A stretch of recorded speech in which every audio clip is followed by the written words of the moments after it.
Hello everyone, and welcome back to our channel. Today I'm going to share with you a moving story, one that will touch your heart and at the same time help you improve your English in a natural way. Don't go anywhere because at the end of this video, we'll have a special practice section together. You'll get the chance to use new words and phrases right away, turning them into your own sentences. That's how you'll remember faster and make real progress in English. So stay with me from beginning to end. Listen closely, and let's begin today's journey.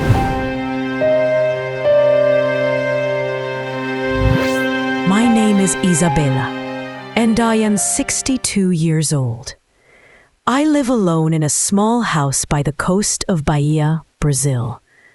From my window, I can see the endless waves of the Atlantic Ocean rolling in, crashing against the rocks, pulling back, and returning again, just like the years of my life. The air always smells of salt and coffee. And when the wind is quiet, I can hear distant music from the town. Sometimes samba, sometimes just a guitar playing softly in the night.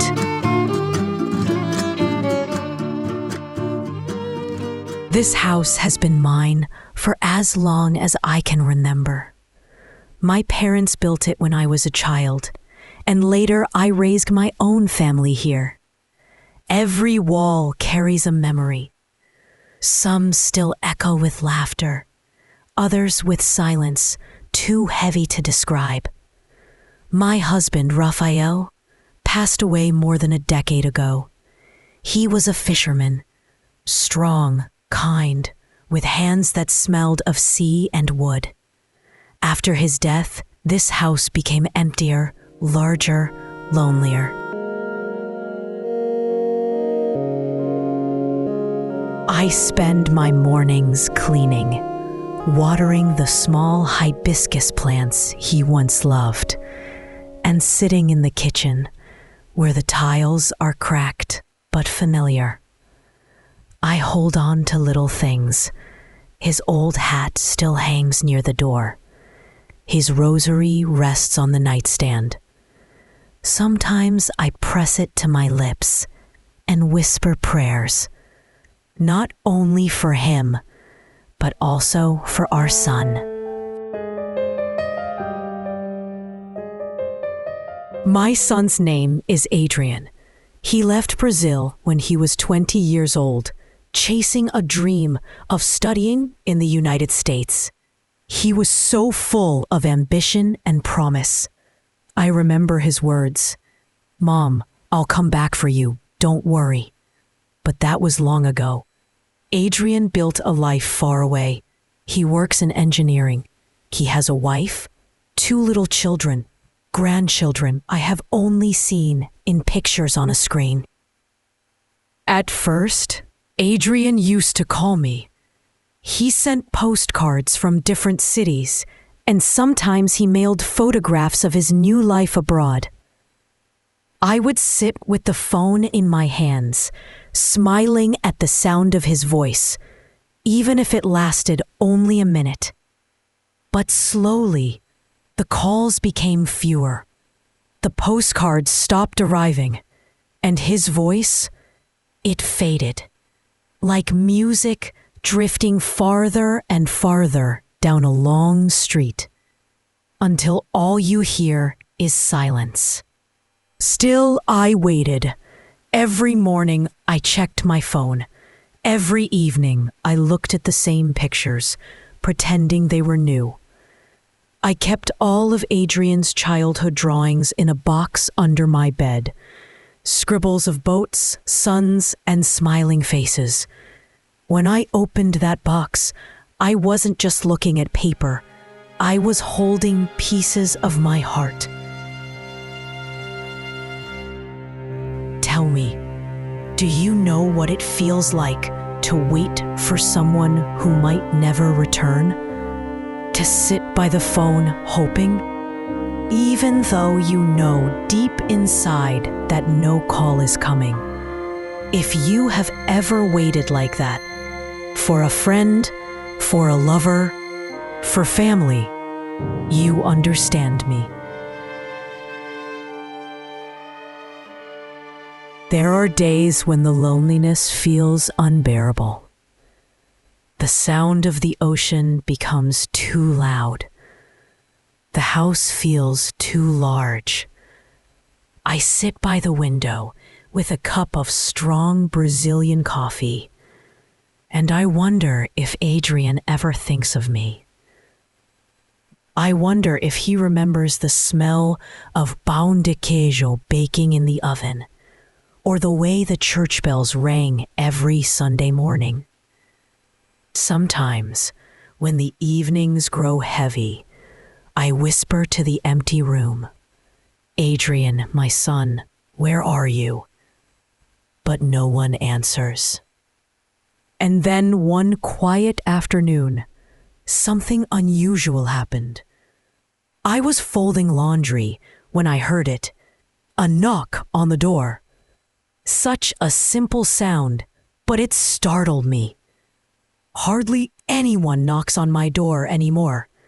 The mail is usually dropped in the box outside, and visitors, well, I don't really have visitors. I froze, my heart beating quickly. Who could it be? I walked slowly, my hands trembling, and when I opened the door, I gasped. There he was.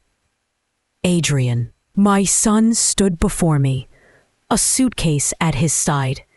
He looked thinner than I remembered, with tired eyes and a face worn by years I hadn't been there to witness. But in that moment, all I felt was pure joy. Without thinking, I reached out and pulled him into my arms. My son, you came back. And for the first time in so many years, the house was not silent. I could hardly believe my eyes. After all the years of silence, after all the mornings of waiting and the nights of unanswered prayers, Adrian was standing in my doorway. My heart beat so fast, I thought it might burst. Inside the kitchen, I hurried to make tea. My hands shook as I placed cups on the old wooden table. I reached into the cupboard and brought out something special. Pão de queijo, little cheese breads I always saved for important days. The smell of warm dough and cheese filled the room, and for a moment, it felt like time had folded back to when he was still a boy running through the house. Adrian sat down slowly, his eyes wandering around the room. He noticed the faded curtains, the cracked tiles, the photos still hanging on the wall. "Everything looks the same," he said quietly. I smiled. Yes, nothing has changed, except me. The house has become quieter, slower. We sat in silence for a while, sipping tea, nibbling on the bread. There was so much to say, but the words felt heavy. Finally, he leaned forward, elbows on the table. "Mom," he said, "I've missed you. Life has been busy. Work, family, the pressure to succeed. It kept me away longer than I ever planned." I nodded, swallowing the lump in my throat. I didn't want to blame him. I knew how life could be. And yet, the emptiness of his absence had carved deep cracks inside me. He looked at me then, his eyes tired but soft. "I don't want you to live alone anymore. Come with me, Mom. Come to the US. My house has space. The kids need to know their grandmother. You'll have your own room, your own life. But with us, with family. My heart jumped. Was this the answer I had been waiting for? The dream I had whispered every night before sleep? I glanced around the kitchen. Every cup, every chair, every picture carried a story. Could I really leave this behind? This house wasn't just wood and bricks. It was my whole life. The echoes of laughter, the smell of Raphael's coffee, the marks of Adrian's small hands on the walls.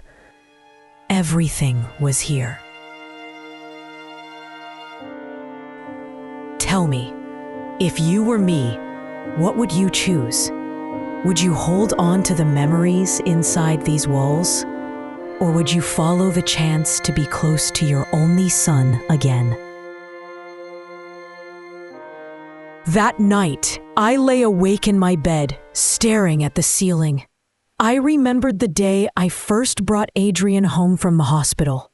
I remembered his tiny fingers gripping mine, his laughter echoing through the hallways. I remembered Raphael's voice saying, "He'll grow up strong. He'll take care of you." And now here I was, decades later, wondering if leaving this house meant betraying those memories or honoring them by choosing a new chapter. The next morning, Adrian was serious. Over breakfast, he said, "Mom, this house is too old, too far from help. It's time to sell it and move forward. I'll take care of everything. The money will help with your new life in America."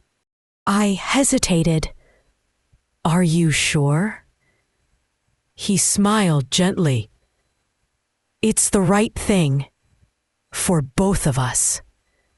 And so the days that followed were filled with packing. Slowly, painfully, I began to empty my home. I gave furniture to the neighbors, donated clothes to the church, and sorted through decades of belongings. I kept only a small suitcase with a few dresses, my prayer book, and Raphael's rosary. The rest I let go. Walking through each room for the last time felt like walking through a dream. The air smelled the same. The walls looked the same. But I was saying goodbye.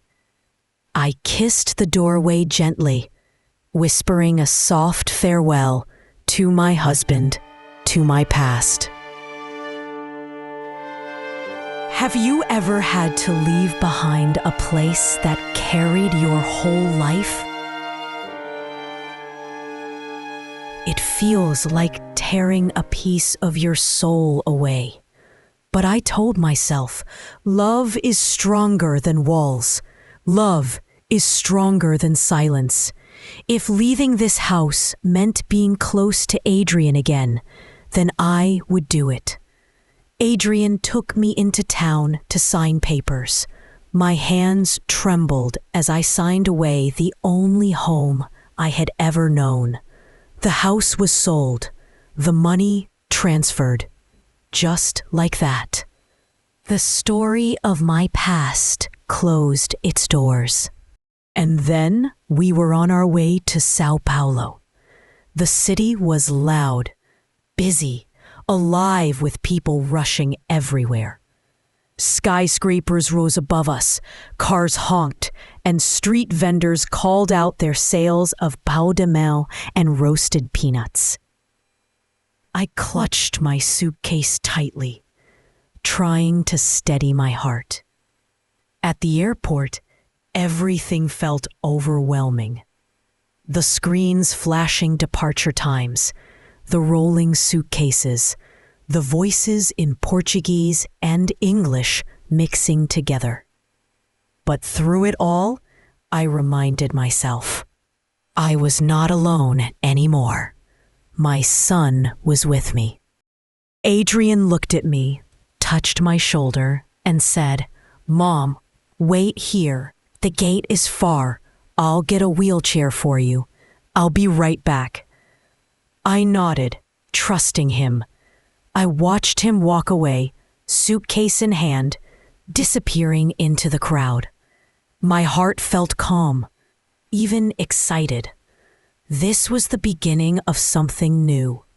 But as I sat there, waiting, I didn't know yet that my journey was about to take a turn I could never imagine. The airport was a world of its own. Bright lights, constant announcements, families hurrying past with luggage, children tugging at their parents' hands.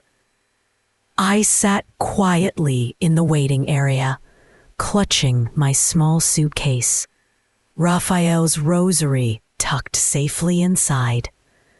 My son had told me he would only be gone 5 minutes. I looked around, trying to calm myself. A man in a suit hurried past. A young couple laughed as they took a selfie, and an elderly woman pushed a cart full of bags. I told myself, be patient. He's coming back. 5 minutes became 10. 10 became 20. I shifted in my chair, my hands cold despite the warmth of the crowded terminal. My eyes searched every man walking by, hoping one of them would be Adrian, returning with the wheelchair. But it wasn't him. Tell me, have you ever stared into a crowd, desperately hoping to find one familiar face, only to realize it isn't there? That's when fear begins to whisper. Something is wrong.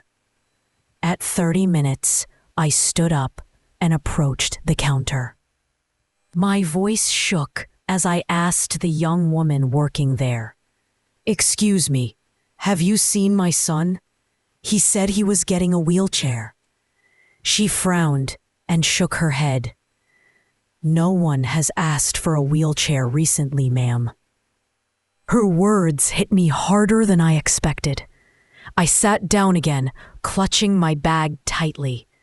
My heart pounded in my ears. 40 minutes passed, then 50. My body felt heavy, almost frozen. Finally, a man in a dark uniform approached me. His badge caught the light. He was an airport police officer. His voice was calm, almost gentle. "Are you waiting for someone?" I nodded quickly.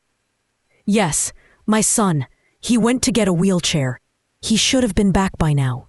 The officer crouched slightly, so his eyes met mine. "May I see his name and photo?" With trembling hands, I pulled out a ticket stub and a photo I always carried in my purse. Adrian as a boy, grinning, holding a kite on the beach near our home. The officer studied it, nodded, and asked me to wait while he checked something. I sat still, praying, whispering Raphael's name under my breath, as if he could somehow protect me from wherever this path was leading. When the officer returned, his face told me the truth before his words did. He sat down beside me, his eyes full of pity. "Ma'am, your son has already boarded the flight, alone." The world around me seemed to fade. The sounds of rolling suitcases, the announcements over the speakers, the laughter of strangers, it all blurred into a dull roar. I could not cry. I could not speak. I just stared at the floor, gripping Raphael's rosary, as if it were the only thing holding me together. He left me. My son had left me behind. Tell me, what would you have felt in that moment?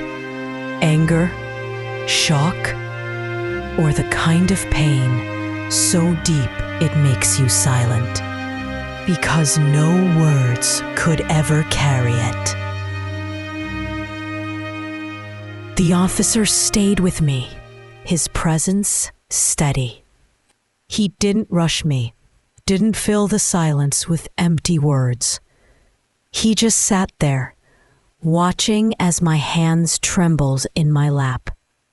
For a brief moment, I imagined Adrian coming back, explaining it was all a mistake, that he had forgotten something, that the flight was delayed.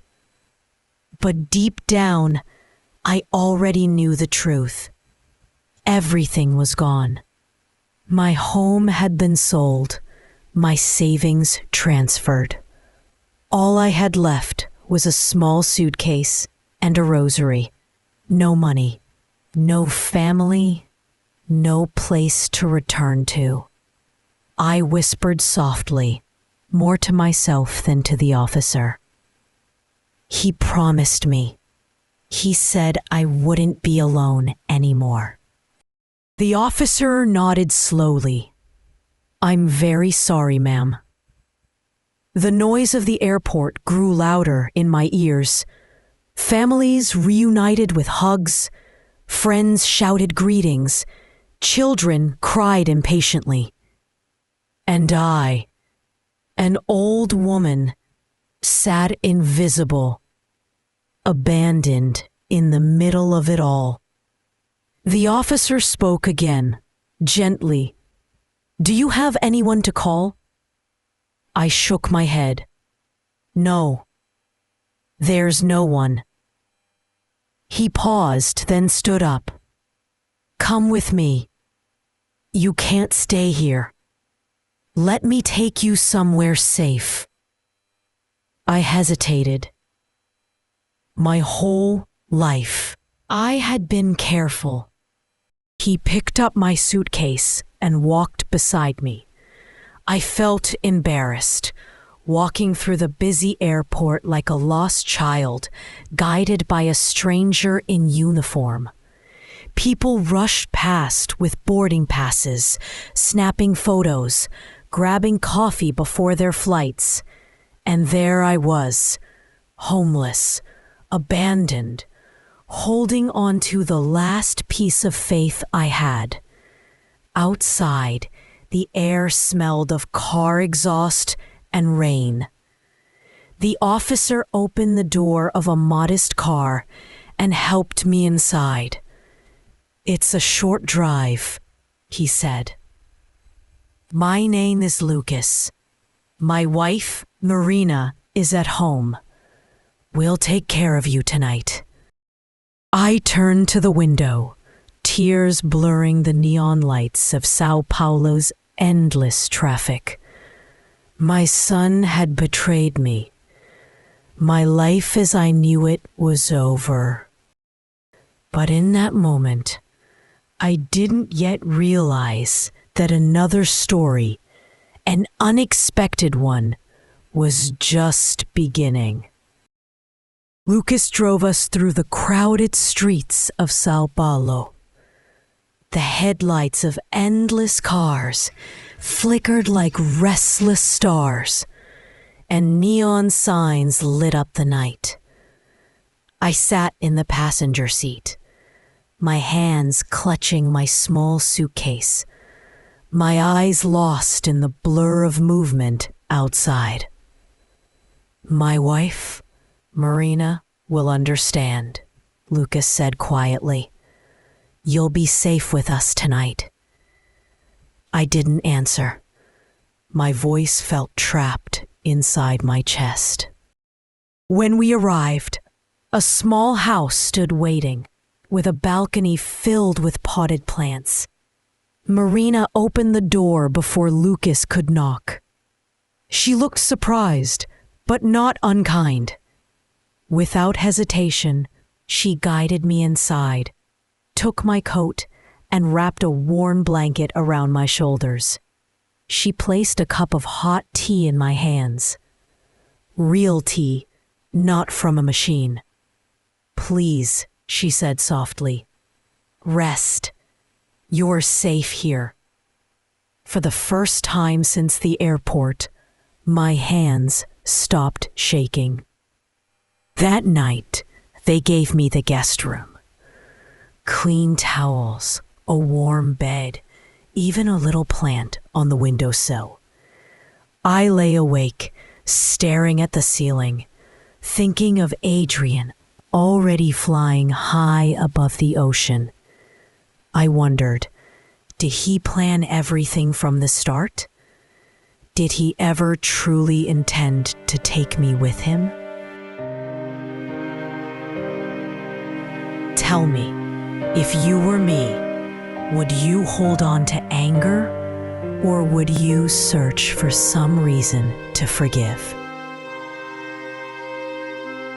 And next morning, Marina made fresh bread with cheese, the kind that fills the whole house with a smell so comforting, you almost forget your troubles. Lucas had already left for work, but before leaving, he said, "This is your home now, for as long as you need." Days passed. I sat near the window, holding Raphael's rosary, watching the trees outside.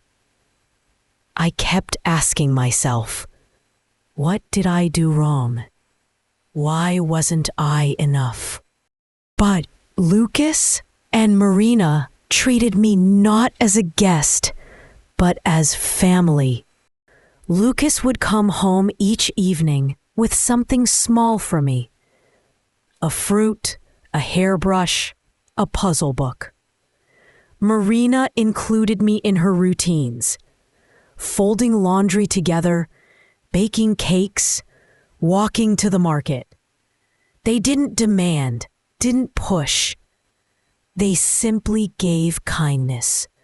Then one evening, Lucas came home looking pale.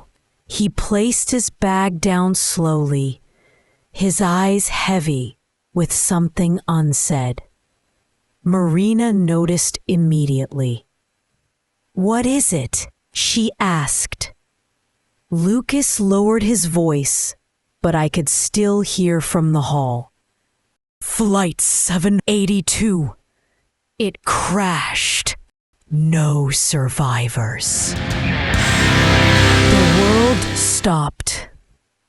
My legs weakened, and I sank onto the couch. My heart, already cracked, felt like it was shattering into pieces. Lucas walked into the room. He didn't try to explain. He didn't need to. His silence told me everything. I whispered, barely audible, "He was still my son." Lucas sat beside me. "I know," he said softly. "I'm sorry." That night, I cried quietly into the pillow. I cried not just for Adrian, but for the boy he once was. The little boy who ran barefoot on the beach, who laughed when the kite flew high, who once said, "Mom, I'll never leave you." Days turned into weeks. Slowly, the sharp pain in my chest dulled into something quieter, like an old song that no longer made me weep. Marina invited me to join her at the community center. "They need volunteers," she said. "People to cook, to share stories." At first I hesitated. Who would want to hear my stories? But she encouraged me, and eventually I agreed. The community center smelled of soup and fresh paint. A woman named Carmen welcomed me with open arms. "Teach us something," she said. And so I taught them how to make feijão tropeiro, a traditional Brazilian bean dish, simple but full of flavor. I showed them how to season it just right, how to fold in the cassava flour, how to share food with love. They called me Dona Isabella. I hadn't been called with such respect in years. Slowly, laughter returned to my life. I shared stories, not with bitterness, but with honesty. Some nodded with understanding, others listened with wide eyes. One young woman said to me, "You should write all of this down." That night, I bought a small notebook from a shop near the market. Blue cover, white stars. I began to write, not for anyone else, but for myself. I wrote about Raphael, about Adrian, about waiting, about silence, about betrayal, and about kindness.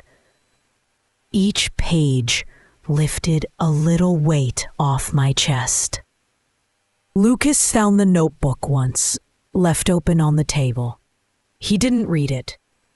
He simply placed a bookmark inside and said, "When you're ready to share, I'll be here to listen." Marina started a small garden behind their house. She let me choose the seeds: marigolds, lavender, rosemary. She built a bench for me, and every morning I sat there greeting the sun. Sometimes Lucas would bring me a small gift, a jar of guava jam, a book of poems, a scarf patterned with flowers like those in my old garden. On Sundays, we went to the park together. Marina packed sandwiches and fruit.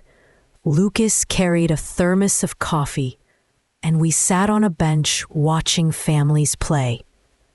I, who once thought I was invisible, now sat in the middle of life again, seen, included, alive. One afternoon, as we passed a bulletin board outside the community center, a sign caught my eye. Volunteers needed. Share a skill, tell a story. I smiled. I had both. Time passed. My grief didn't disappear, but it softened.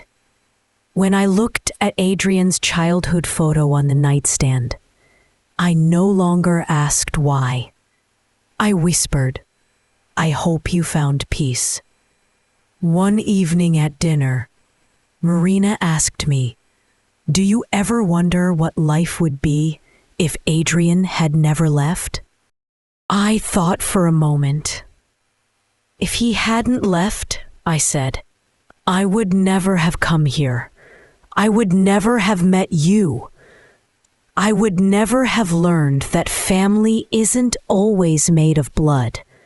It's made of hearts." Lucas reached across the table and held my hand, and in that moment, I knew. I lost a son, but I had found something just as precious: love, dignity, a home where I was wanted. Not everything that breaks us destroys us. Some things break us open so that light can come in.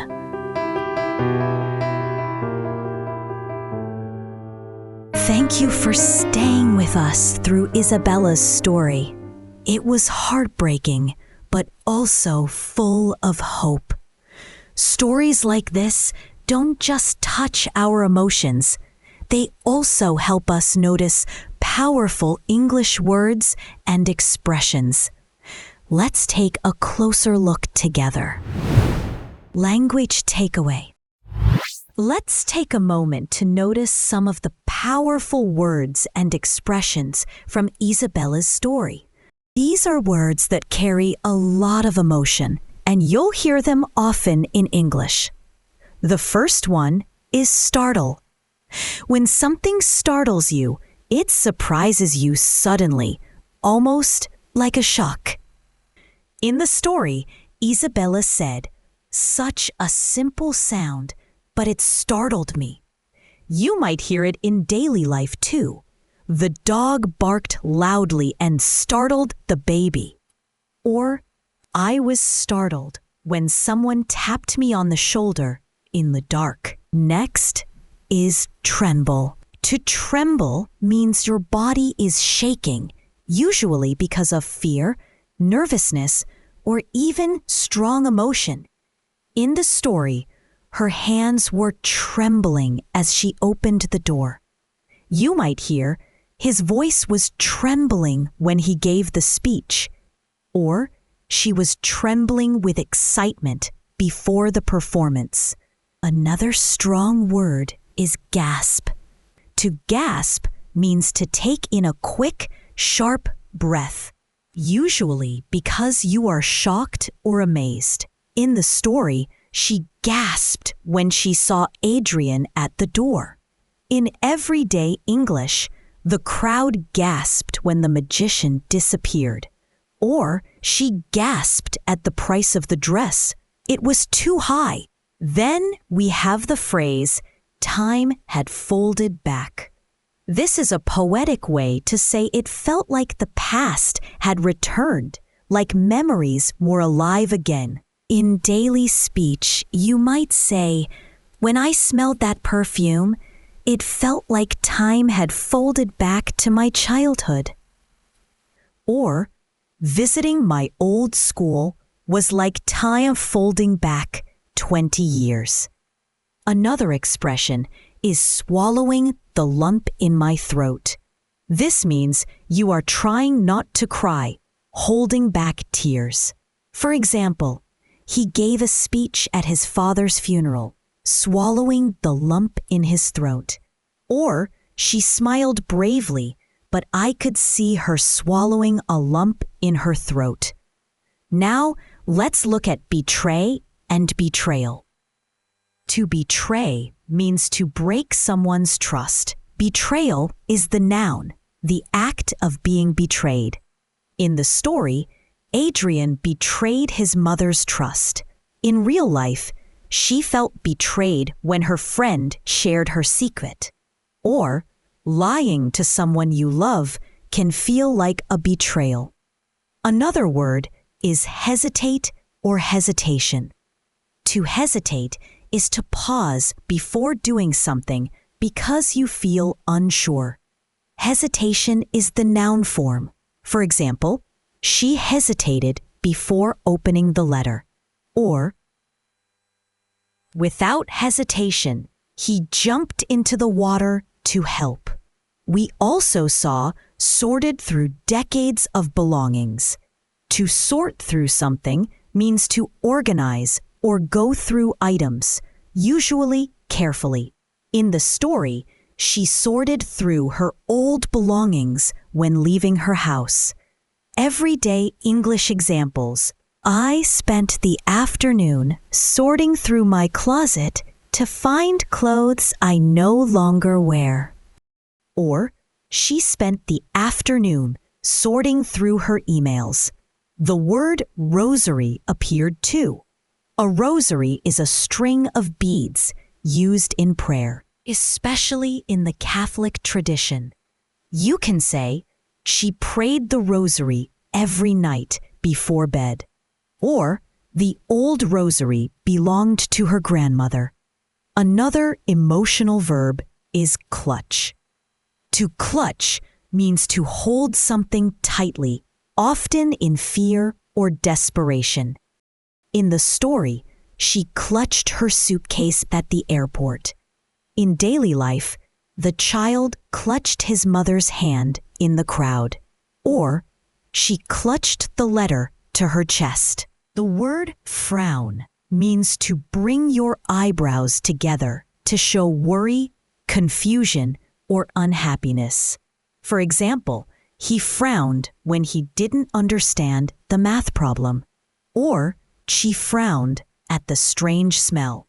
We also heard crouched. To crouch means to bend your knees and lower your body close to the ground. In the story, the officer crouched so his eyes were leveled with Isabella's. You might say, the cat crouched before it jumped, or he crouched down to tie his shoe. The verb shatter is powerful. Something shatters when it breaks suddenly into pieces, but we often use it emotionally too. The glass shattered on the floor, or her dreams were shattered when she lost the scholarship. And finally, grief. Grief is the deep sadness you feel when you lose someone or something important. For example, she was silent with grief after her husband passed away. Or everyone in the town shared their grief after the accident. These words are not just vocabulary. They carry feelings. When you learn to use them, your English becomes more alive, more human. Now, you've learned some powerful words from the story. But remember, understanding is only the first step. To make these words truly yours, you need to use them. So let's practice together in a short, simple way. I'll give you a few words and we'll turn them into a little story. Mini practice. One of the most effective ways to learn and remember vocabulary is to use it in your own stories.